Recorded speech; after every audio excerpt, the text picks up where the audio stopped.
Boy, I mean, you just look up and say, Gene, look at what you did. Look at what you did. Imagine Gene Shepard was here and we asked him about today's technology. How would he humorously compare the simplicity of the 40s with today's technology? And I'm standing in line and somebody behind me says, hey, don't shoot your eye out, right? And so, of course, immediately I know that he's a Christmas Story fan, right? So I turn around and said,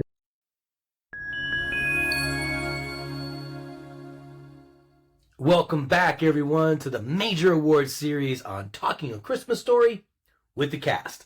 I'm your host, Yano Anaya, and I'm ready to guide you through a narrative woven with dreams, dedication, and the unmistakable sparkle of a holiday classic. Today, we're joined by a man whose influence and insight have helped propel A Christmas Story from a beloved film to a cultural phenomenon enjoyed by millions each Christmas season. This episode is not just a recount, it's a tribute to Erwin Zwilling, a visionary who's played a crucial role in behind the scenes and whose efforts have shaped the legacy of this iconic tale. Now envision a world where this simple joy of a Christmas, actually the narrative that resonates through the echoes of time, where each viewing of A Christmas Story isn't just tradition now, but a passage through generations. Erwin Zwilling, a man whose life has been as intricately tied to the fabric of the story as the threads of a cherished winter coat, has been instrumental in bringing this tale to the limelight that it deserves. From securing a spot from the film on national television to nurturing its adaptation into a Broadway spectacle, Erwin's journey with The Christmas Story reflects a profound narrative of passion and perseverance. His story is a testament to the power of connection and the impact one individual can have on an enduring legacy. Ladies and gentlemen, it is with great honor that we welcome to our show Erwin Zwilling, the original custodian of Gene Shepard's legacy, producer, and the man whose unwavering dedication helped transform a simple holiday movie into a staple of American culture. Erwin's remarkable journey with A Christmas Story isn't just about preserving a classic, it's about amplifying its joy and ensuring its place in the pantheon of holiday traditions. With no further ado, Erwin Zwilling. Well, hello, Mr. Zwilling. It is a pleasure and an honor to have you on our podcast, Talking a Christmas Story with the cast. If fans don't know who this gentleman is, he is a treasure trove of stories about Gene Shepard and Bob Clark, and we are very, very excited to have him on our show. So welcome, Mr. Zwilling. Thank you. Erwin is good, Yano. Great to be here. Okay, awesome, Erwin. Thanks for showing. So, of course, we have some questions. We would like to dive right into this. So first, for the fans that are out there, Erwin, can you tell us a little bit about yourself? And then let's kind of slide back to the beginning and how your journey actually started with A Christmas Story. Well, lived a very Indiana type life in Queens, New York. Nothing special. Athletics, great friends, day camp, you name it. We lived a terrific childhood. Didn't go to out-of-town colleges. We all stayed local, and then off to business and worked from 1972, 1971 through about 77. I said, you know what? Let me try and build an accounting firm, which is what I did. And the person I met was someone I went to college with, and we went from there and decided to go into an area that we loved. And he loved he loved music, and I loved sports. And we ended up in TV and film and got to meet the most interesting people on the face of the earth. We were very fortunate to be right place, right time. And in I want to say it was 1978, I got a call from Michael Collier, who was the son of Bud Collier. Bud Collier he had a game show years ago, and Michael grew up as a child in the entertainment world. And by the way, wrote the kitty laws that you and the cast and everybody live by. Michael Collier wrote those laws and Wow. introduced me to Gene Shepard and Bob Clark individually. Bob didn't know Gene. They may have known of each other, but they didn't know each other well. And 1978, Gene came into my office. I remember the day. I remember what seat he was in. And in my office, it was very memorable. And we instantly knew that we had that ability to connect. I didn't necessarily understand his humor at that time, but he admired that cross thinking of the entertainment world, sports, and business. So we became friends pretty quickly. That's amazing. So that's a beautiful story. I'm sure that there's probably a lot of fans or people that don't necessarily know that story. So thank you for sharing that. So how did the journey like come to fruition about the movie A Christmas Story between you guys? Well, Gene and I always met being an accountant and doing his tax return, which was a typical Gene Shepard event. And I would drive to, when he used to live in Lauderdale, I used to drive to Lauderdale, and Lee Brown, who handled all of his stuff, Lee Shepard, and we would crawl around the ground with paperwork and put piles of paper together, and Gene would take 10 seconds and say, I have got to get out of here. I can't look at the two of you crawling around the ground. So we would go out there, and the rule of thumb was that Lee and I would work diligently on the tax return, the piles of paper, and come out with enough data to do the tax return. And then my second job was to hang out with Lee and Jean, talk sports, go for dinner, and then stay up the better part of the night talking about sports. And believe me, Yano, believe me, there were nights I stayed up till 3 o'clock in the morning talking about sports and arguing with him, which is what he loved to do. Arguing with who is the best basketball player, who's going to win the World Series, um, and I did that every year, and it got to be almost twice a year, and I looked forward to it. The stories that would unfold from my drive from the airports in South Miami to Sanibel Island, where he had his house, they were priceless. I mean, I would shake my head when I would get away, and I couldn't believe that 10, 11, 12 hours would pass. I don't care if I walked into a restaurant with him. He had the whole backdrop story to the restaurant. He had the backdrop story to what I was eating. And then we'd go on from there, sports, et cetera, et cetera. And it was an amazing That's relationship. awesome. All right. So knowing your journey, how it started with Gene, talk about the magical moments that you experienced when introducing or the idea of introducing Bob Clark with Gene to have this possibility of this thing come to fruition about making something or creating something. Well, it's let me just add one thing. And your prior question was, um, I stood over Gene's shoulder when he was writing two scenes from Christmas Story. One of the things he would do, he would tear me away from that. He says, "Come in here and listen to this. I'm going to read something to you." And then Lee would go in and on her brother's word processor, and um, we would sit there and just listen to his thoughts. He would dictate to Lee as she typed it out. And so I got to watch him actually write scenes from Christmas Story. And he would pace the floor like dictating a business letter. And it was all in his head. It was all in his head. So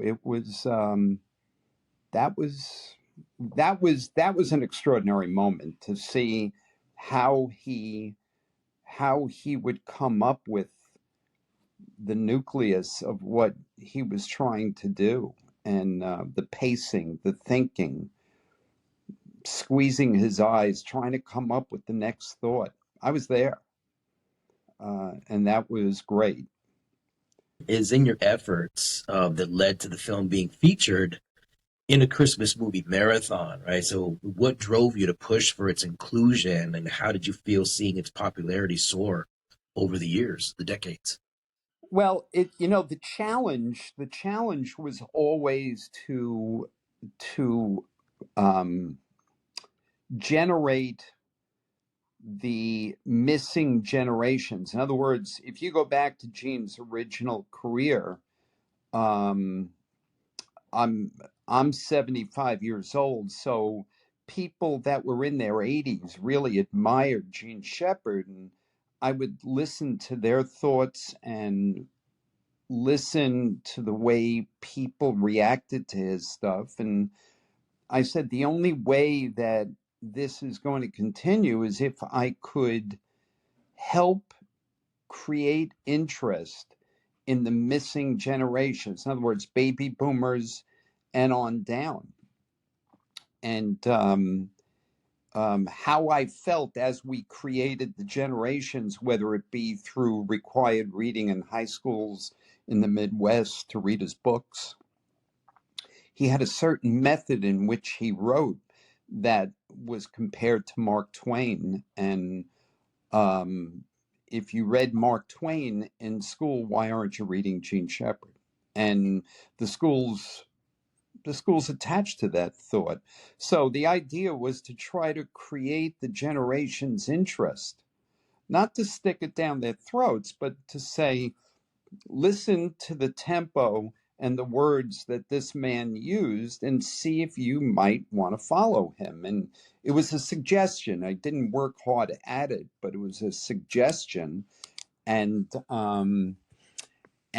that seemed to have worked because kids liked it, and not only did kids like it, but they also started filling in the gaps. People that were in their 20s and 30s and 40s, um, and I relayed the message to the studios at Warner Brothers about what was going on, and they thought it was interesting. And of course, from there, when books came out and people realized that In God We Trust, All Others Pay Cash is where the story came from.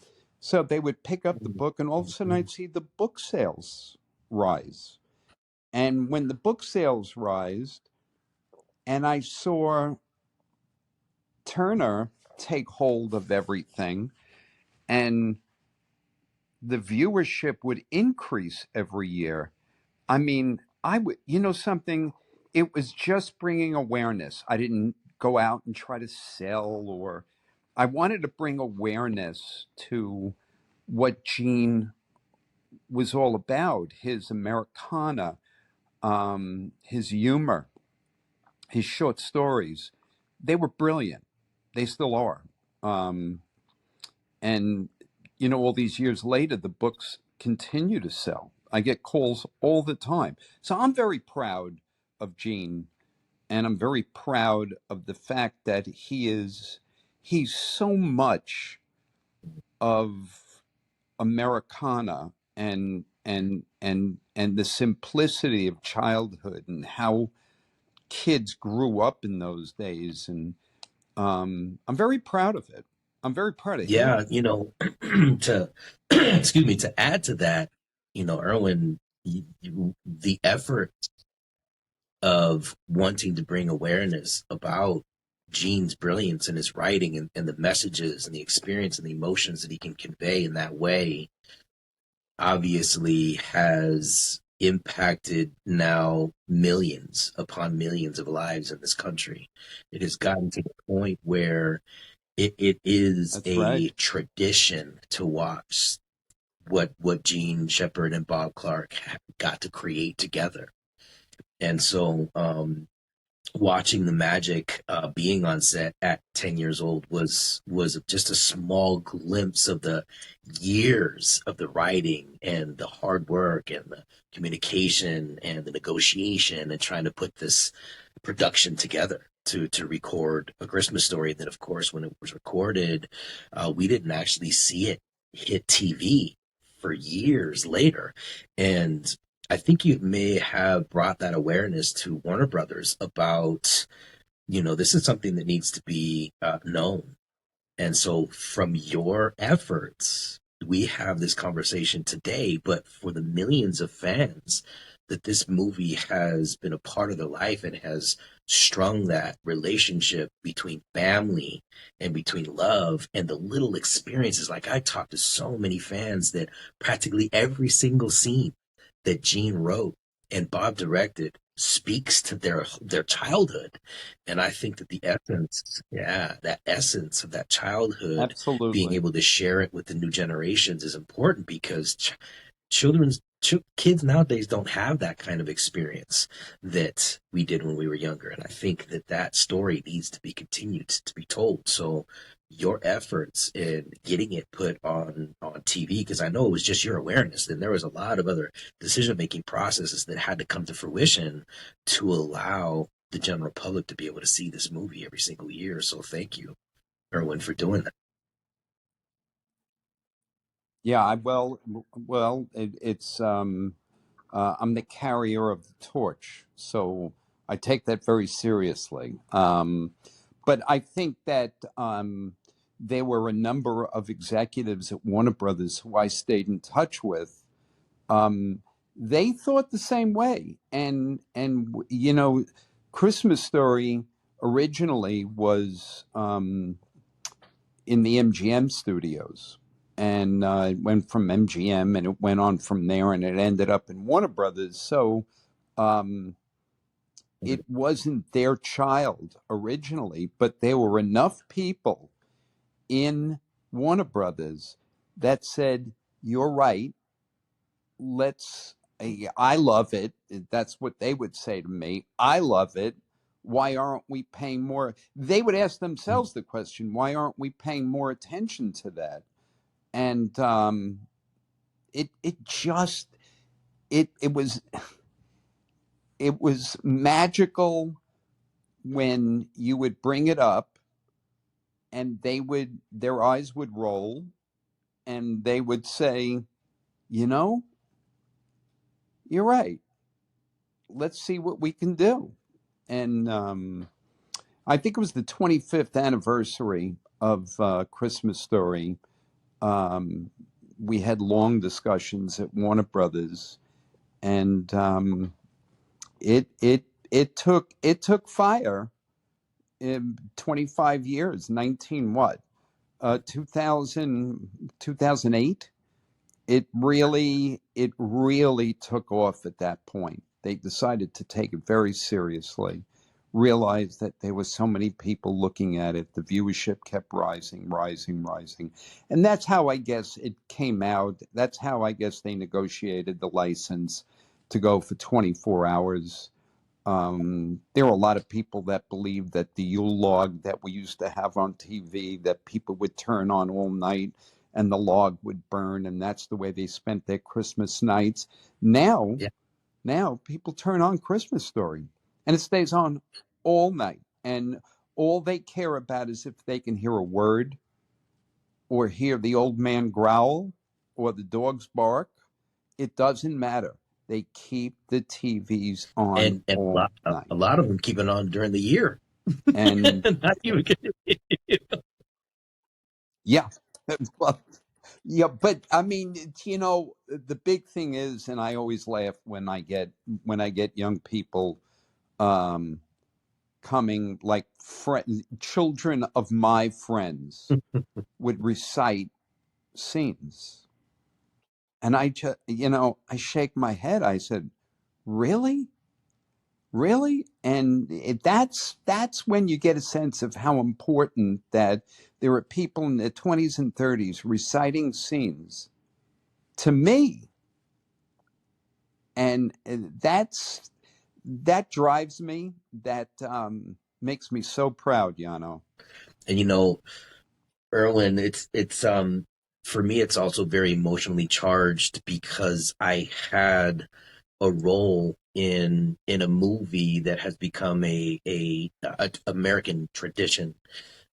And to be able to 40 years later really start to branch out and learn more about everybody that had things to do with this movie for me is a huge blessing because we all share that same tether of experiencing other people's joy from this movie and how it's impacted their life and seeing that for me I can imagine how it is for you being best friends with Gene Shepard. And long after he's gone, here he is. It's not like he's physically no longer here, but his his legacy still is speaking through humans. And that is amazing. That is something that a lot of people on this planet don't have the ability to do is to impact millions of people and continue to spread his ideas and his creativity and his storytelling, and people are living it, and they're living the scenes that he created in his mind. And it's an Exactly. amazing Exactly. experience. And this is another reason why myself is doing the podcast, is doing things to bring more awareness. And for me, it's very special to have built a relationship, a friendship with you so that I can learn more about these experiences and stories because it makes me feel a part of something that I didn't know even existed that is much bigger than what my role was. So again, Erwin, this is an honor to learn these stories about your experiences with your friends' kids, with having the impact with so many fans, because this is the essence of what we want to do is to bring more awareness and solidify and continue to seal different avenues of not only Gene's legacy, but all of the actors, all of behind the scenes workers that worked the entire movie, the wardrobe, everybody that did this movie together. We are wanting to give them some kind of platform to be able to express their love so that all of the fans over the course of the years can come back and say, wow, like this is where you can learn so much about the evolution, creation, and what this movie has actually done. So thank you for expressing that. Um, Um, Gene, when he used to do WOR radio in New York, which in case people don't know, he's in the Radio Hall of Fame and he's in the Broadcast Cable Hall of Fame. And I had the honor of receiving the award from a good friend of his, Regis Philbin.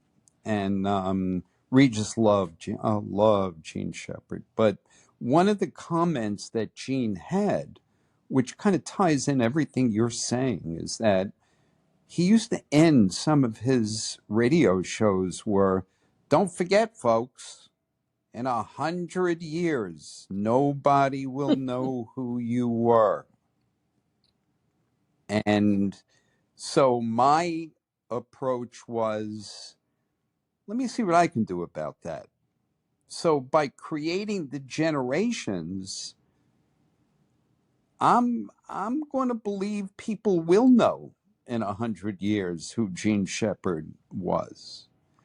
And so things like that drive me. I think they drive the fans. I think they drive the cast. I think that when we were in Indiana, I got a sense of what the cast felt. And they're no different than fans. They just loved it, and they're proud, as you said, you're proud of it. And we're proud of the fact that you guys are so locked in to carrying that torch of Christmas Story. So Gene had some very interesting thoughts that permeated into the future. Yeah, that's to talk. I mean, that kind of leads right into our next question was about the event in Indiana, and I am super happy that I had the opportunity to invite you out to that event. So, as a VIP guest at the Ralphie and the Gang Come Home event in Hammond, Indiana, your perspective on the celebration is important for all of us to kind of know how did it make you feel? I mean, what were the emotions? What was it that came to your heart about witnessing such a big gathering of not only fans, but to have all the cast there? A lot of the guys I did not meet until that. I spoke to everybody, but I never got to meet some of the guys, and it was it was like family. I mean, it was the hugging, the that proud feeling of who they were in the movie. Um, and there was instantly a connection, and we told stories to one another for 3 days, just 3 days. I would tell Shepard stories. They would talk about dealing with Clark and Shepard, the two maniacs, and they would but they adored Clark and Shepard. Everybody adored the two of them, and so I really got a charge out of that. I really, really loved all the storytelling. And then I watched the fans react to it, and it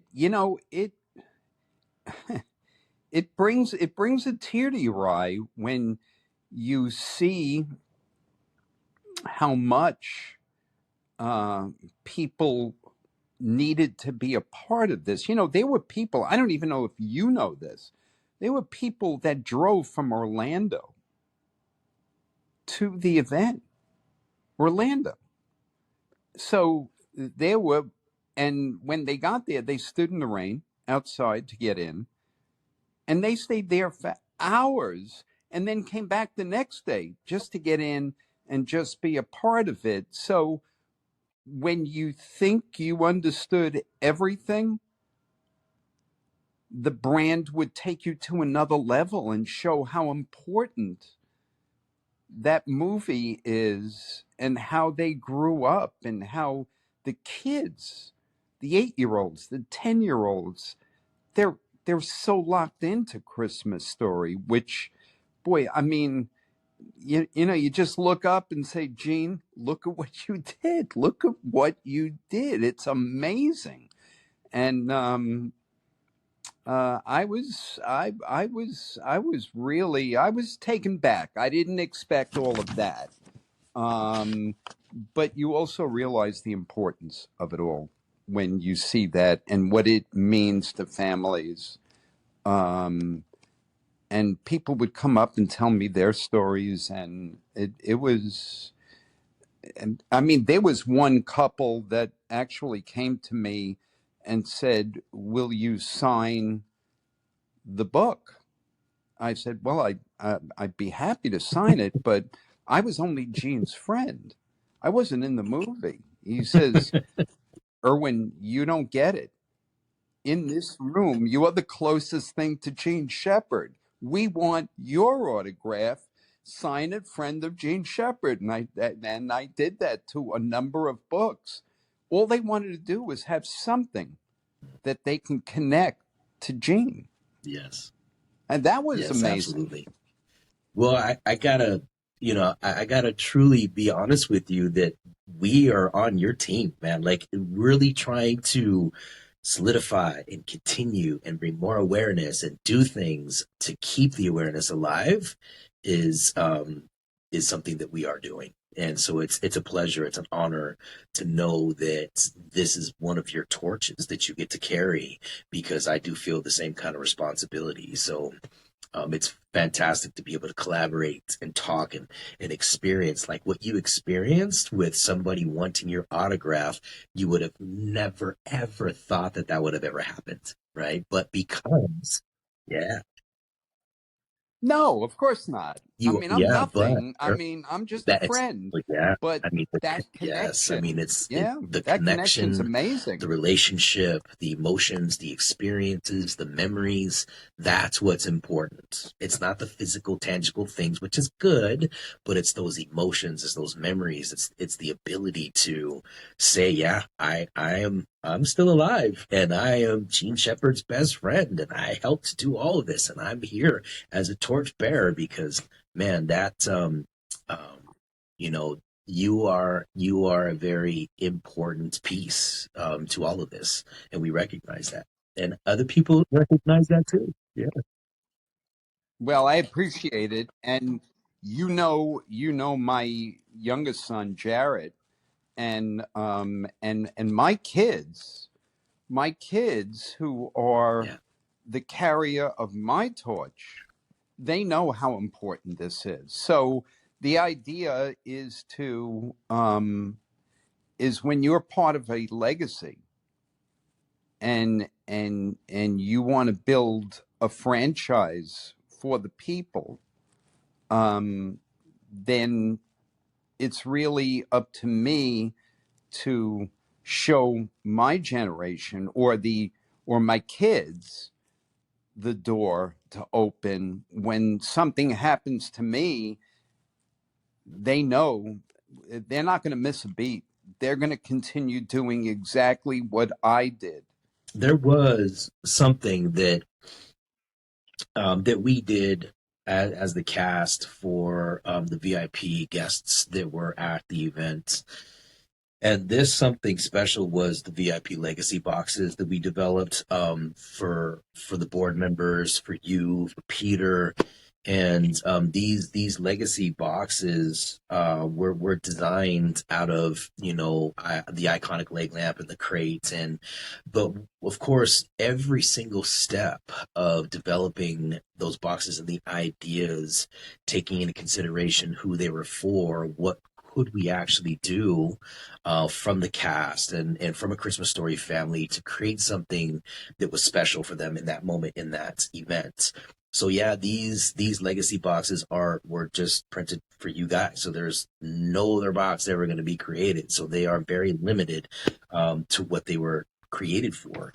And not only that, they were filled with collectibles and autographs and an autographed leg lamp. And it was just, we thought that by trying to bring back that essence of the 40s back to that VIP box with all of the cast signed, that it would be something pretty special. So, can you describe your emotions, your feelings that you had in the moment when you realized that you actually got a VIP box as well? Yeah, I was really taken. I didn't expect that. The mayor who had presented the box that night, I had no idea that all this was coming, and I said, you know what? I'm not going to open it. Would you mind shipping it to me? Because I wanted to open it in my own house with my wife and kind of take a look at it. And Jared, Jared actually has it because I grabbed a couple of the pictures. I have a picture of the Yeah. cast and some other pictures that I held on to. But um, it was emotional. I mean, it pulled together all the years. Um, and it was really well done, and I was really honored that they had um, presented that to me because I had no idea. I had no idea. And of course, when they asked me to slide down with the box. I couldn't do it because I just had hip surgery, so I couldn't do it. I said, "Look, I'll take the box. Just don't ask me to slide down that slide. That's all." Yeah, that was because obviously we were on the mountain. The slide was there. Even Peter hasn't slid down, a slide in that kind of emotion ever since the movie was filmed. So it just brought back a lot of nostalgia. It really did. And yeah, it was a lot of fun. And to be honest Oh, it with was you, a I, lot of I fun. actually have one of the 28 because I kept one for myself. And so, I just want to show the fans that this is the box that was developed for the 40th anniversary. And we actually had, the custom names put on there. And, of course, it says Fragile on the side. And, so for me, it's like the emotions and the feelings of what can we create, right? Because this is not just any box. This is an experience. And when you have an experience that represents something that's so dear and near to you, it becomes just like what you wanted to do. Like, I think that that's a prime example of understanding something from your heart, that it is so important that you would much rather do it in the privacy of your home with your family. Because when you do it with your family, it becomes the experience of something that you have shared together for a very long time, and to be able to see these collectibles and these cool things that are coming out of this box really creates this feeling that this is something special. And for me, when we put this thing together, it brought a lot of tears, it brought a lot of laughs, it brought a lot of creativity. And yeah, Absolutely, yeah. absolutely. Mhm. I mean, look, Gene was a storyteller, and he was an amazing storyteller. I mean, he told me how he did it and how he thought, and he was an amazing detailed storyteller. And when you open the box, the stories would just come out of the box. I mean, you would look at it, and I remember that, and I remember that, and um, and I hear Mhm. Gene's voice Yeah. a lot. You know, um, there's I mean, there was a period of 4 or 5 years where I Mhm. talked to Gene every single day. I used to watch ball games with him on the other Mhm. side of the phone before we had FaceTime. So, so that box really brought out a Yeah. lot of those stories. Amazing. You know, to kind of lead into, Yep. continuing this torch, um, I had the pleasure of actually meeting you with the cast in the first musical that was released in Kansas City, I believe. And so, yeah, that Right. experience for That's right. me was incredible. Like, I was so impressed with the performance and with the storytelling, and like all of us were like, wow. Like, of course we didn't want to go in with any expectations because we wanted it to be brilliant, and it was. And so you had a little bit to do with that, didn't you? Oh yeah. That was someone had put it in my head that wouldn't it be great Mhm. if we put music to it? And at first I heard it, and someone from Disney had come up with a song um, that they just put together, and I said, this is a good idea. So I put it out there, and I wanted to see who would be interested. Um, and we used our distributors out of Chicago, um, who had made a play years ago that would tour the country, and so everybody became aware of what we were all thinking. Um, the requirement was you had to be a Gene Shepard follower. I didn't expect them to be Gene Shepard experts, but I had to hear his voice. I had to hear everything, and I put it out there, and um, gentleman by the name of Jerry Gehring approached me, and he nailed it. He had a sense of where we wanted to go and what we wanted to do and how we should do it. And then we met John Rando, an award-winning director on Broadway. He won the Tony Award for Urinetown, and he was locked in. He knew, he just sensed of where, and then all we did was carry the formula all the way through, and we went from Kansas City to Seattle, and in Seattle, Kansas City was a workshop production. We loved it. All the creative people, we loved it. We loved it. We thought we needed to make some changes. Me as a consumer, them as the creative people. And we got to meet in Seattle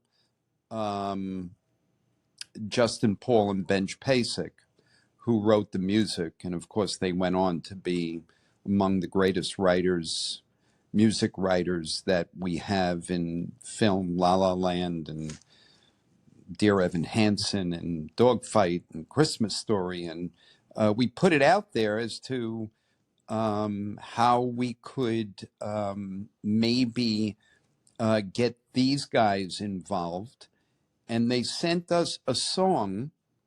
We told them we were interested. And the people in Seattle, who we went to before, just after Kansas City, they introduced us to them. They sent us a song within 24, 48 hours, the most detailed song, Yano, about the film. And I said to Jerry Gehring, and I had my sons on that phone call. He said, how does somebody write a song like that? Well, it turned out that Justin and Benj went to the University of Michigan, and they won the Richard Rodgers Award for music while they were in school, but they wrote a song about Christmas Story when they were in college, and they swore that one day they would hope to write music for Christmas Story, the musical. That's amazing. Yeah. So that kind of leads into switching gears and playing a little fun game together. So before we jump into that, there was a lot of really good golden nuggets that were spoken about. And again, I just want to say thank you for taking the time to share this with the fans, because there's a lot of things that they may have never known that we can finally start to share at a deeper level with them. So again, thank you for expressing your experience, Erwin. So the game, what we're going to play is just called Shepard's Say. Like, what would Shepard say in this situation? What would he do? And so, of course, you being the closest one, it only makes sense to play this game with you. So in this imaginative game, we'll envision what would it be like if Gene Shepard himself could join us on this podcast and answer these questions, right? Maybe we both know that, his energy is always around us. Anything and everything that we do, he's in our minds when it comes to A Christmas Story. And so just knowing that his presence is here, I'm sure that he's influencing your responses right now. So I'm going to go ahead and throw out some scenarios related to A Christmas Story and other humor situations. And you, as someone who knew him very well, will have to guess what he might say or how he would react. So it's just a fun way to be able to channel Gene Shepard's presence into the moment. And of course, keeping his spirit alive, keeping his legacy alive through us. And that's something that we all obviously have a responsibility to do. So, first question is, imagine Gene Shepard was here and we asked him about today's technology. How would he humorously compare the simplicity of the 40s with today's technology? That's a great question. Gene was, I don't want to say a techno guy, but he was unafraid to try things.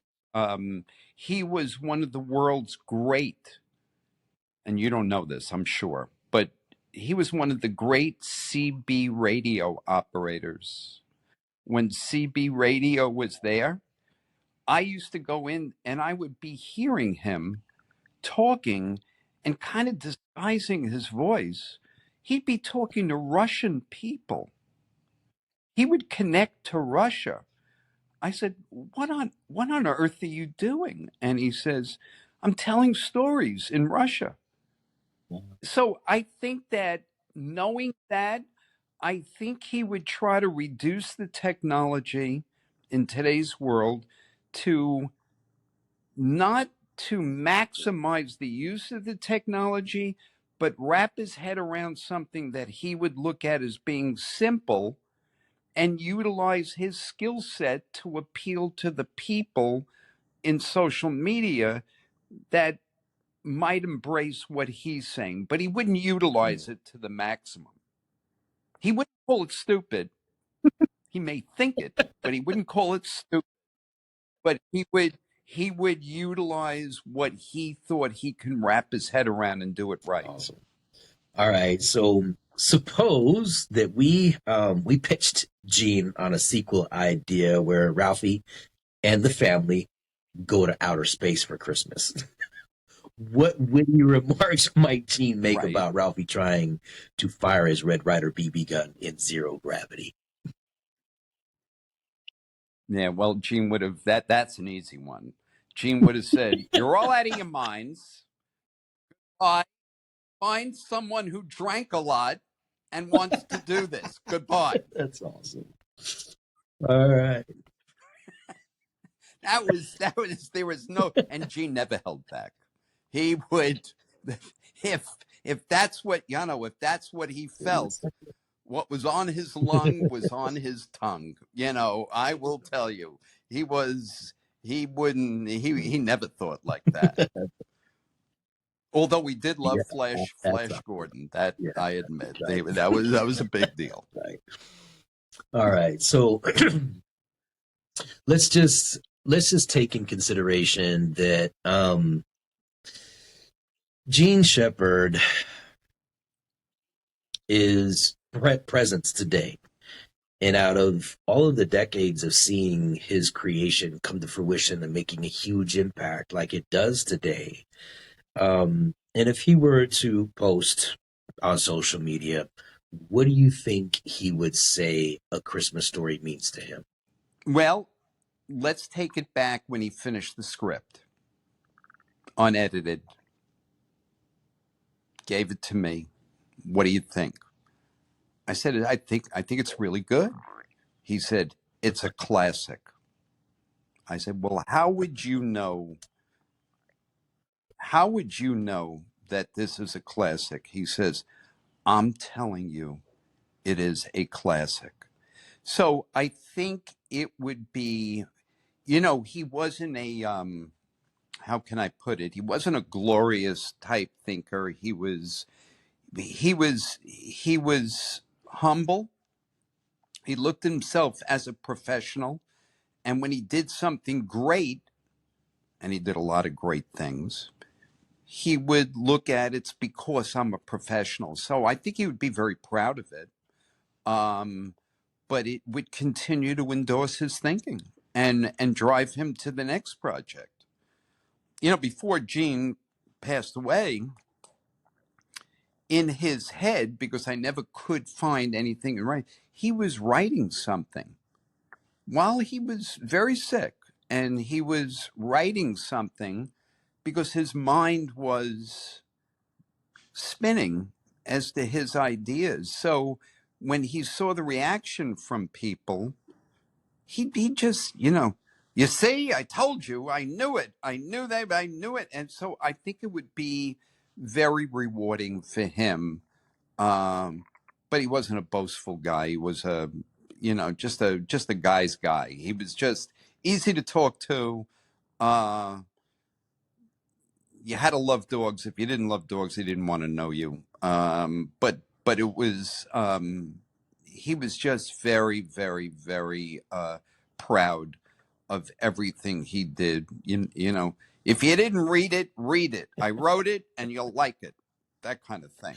All right, I got a very interesting question because you we have evolved as a society ever since technology, right? We have all these different perceptions and viewpoints about certain things, especially like diet and exercise and so on and so forth in our life. All of this stuff has evolved with technology.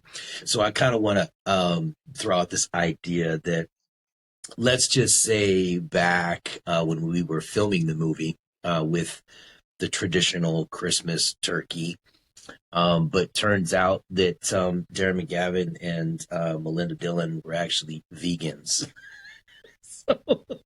So how do you think Gene Shepard would react to taking the turkey out of the movie? He would he would look, he would just say, "What on earth are you eating? What are you eating?" Gene he celebrated holidays, and when he would celebrate the holidays, he would do it to the fullest, to the Mm, traditional nature mm. of those holidays. Whether it be the Fourth of July, some of his books dealt with the Fourth of July, or of course Christmas and Thanksgiving and all that stuff. So it had to be spot on, and a turkey was a turkey, and the stuffing was the stuffing. And if you had anything other than It's that, not. it's on you. You were nuts. Love it. All right. Oh, okay. So, also knowing that, well, I think you kind of answered this question, but I'm going to ask it anyway. So, there's the also the advancement of technology in film production and directing. And back Right. in the day, we were using the tanks of the 35 millimeters, and them setting up and breaking down. And now the technology is so different.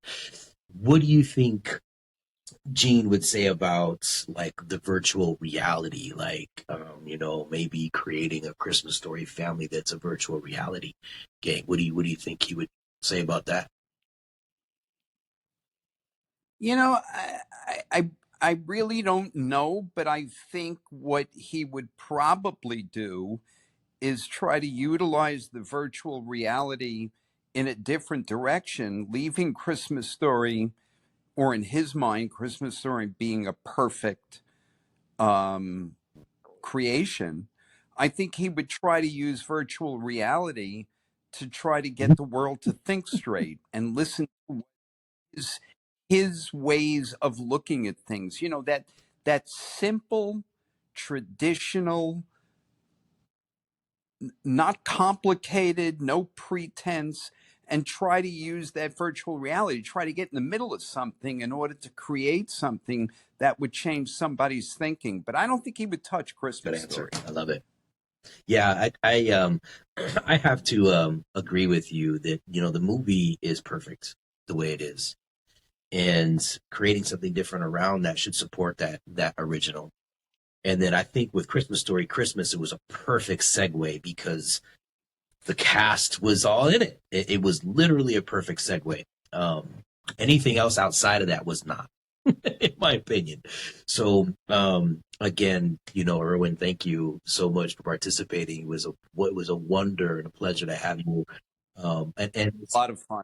if A there's lot if of fun. there's anything that you know if Gene Shepard could send out a message to the 50 million fans that he's created around this experience, what would he say? And then after you express what he would say, then what is it that you would love to express to the fans of A Christmas Story?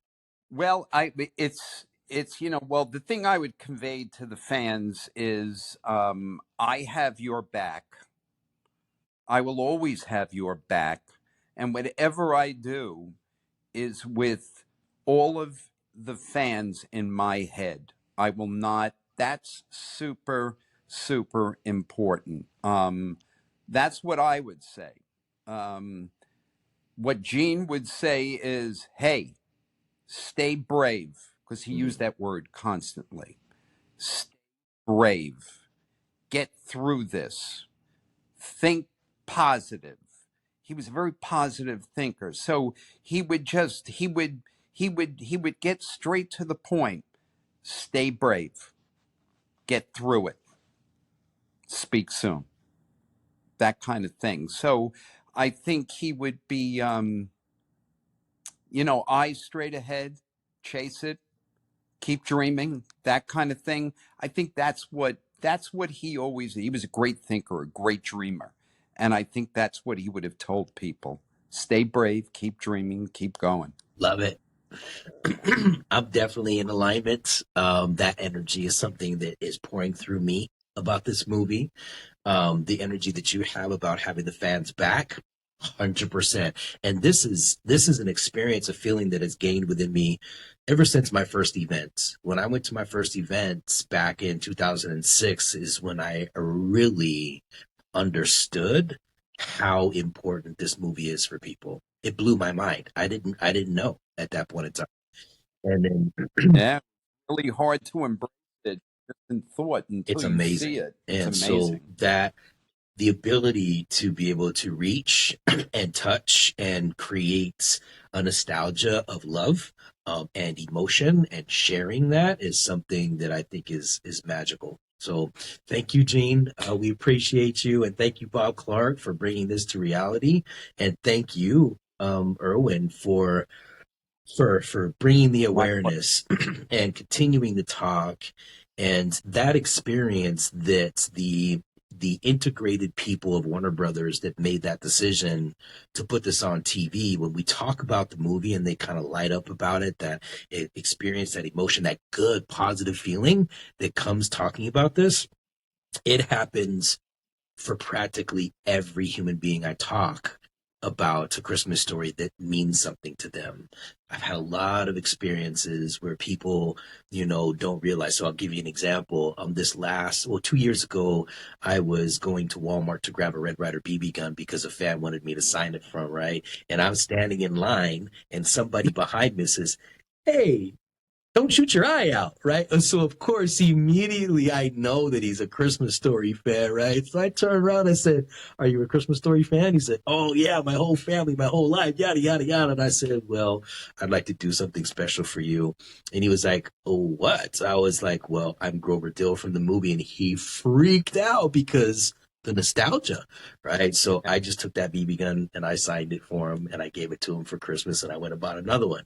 And that made his whole life, Erwin, like his family, like very that important. ability that I have, I feel a huge responsibility to carry out because it's sharing the message. It's continuing to make this legacy solidify.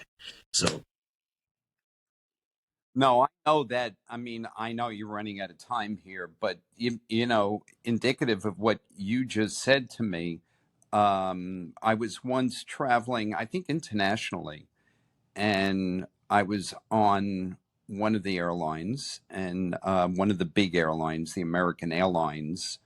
Um, and as I got to the door, two stewardesses were in a pink bunny suit greeting me. I said, "What are you guys doing?" Said, "Well, the airlines wants us to wear the bunny suit out of Christmas Story." And then I told them who I was, and they were so excited, and they were jumping up and down. I watched hundreds of people. I stood at the door and I watched hundreds of people come in to take pictures with them. Everybody on that flight knew, from international to domestic tourists, everybody knew what that meant. Everybody. yes, amazing. Again, it is, Yeah, it is, it is amazing. It it is is amazing amazing. the gift that we were given. And now we do have a responsibility to carry it out. So again, thank you, Erwin. It was a pleasure to have you on our podcast. My pleasure. Yes. Okay, we'll talk soon. Time. Okay. Okay. As we conclude today's episode, we reflect not only on the festive laughter and nostalgic reveries, but also on the profound lessons A Christmas Story imparts about life, legacy, and the impact of dedication. Erwin Zwilling's journey with this film teaches us that sometimes the greatest gifts are not found under the tree, but in the stories we share and the lives we touch. Erwin, your stewardship has ensured that the light of this story continues to shine brightly, touching new generations. It's a poignant reminder that not all heroes wear capes. Thanks to you, Erwin, the networks began to play A Christmas Story annually, turning what was once seen as a cinematic underdog into a beloved holiday staple. This tradition has not only made the film a household name, but also brought us together as the tight-knit A Christmas Story family, still sharing stories and celebrating this movie 40 years later. Listening to his experience with the Legacy Box truly highlights how this special collectibles are to those who receive them. What makes it even more special is there were only 28 of these made, each valued literally at a minimum of like $2,500, and no more will ever be created. And it happened that I have one. For me, it's not just a box, it's a timeless treasure trove of memories and traditions from A Christmas Story. Feeling this box, literally you can't help but feel a deep connection to every fan who's laughed, cried, and found a bit of themselves in the Parker family. It is a physical representation of the bond that we share as a community around this film.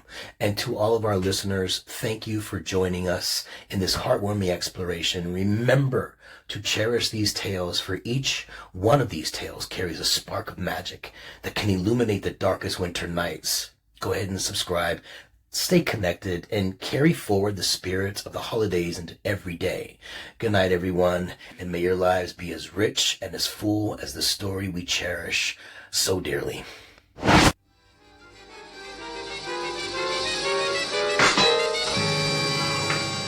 my God, I shot my eye out. You'll shoot your eye out, kid.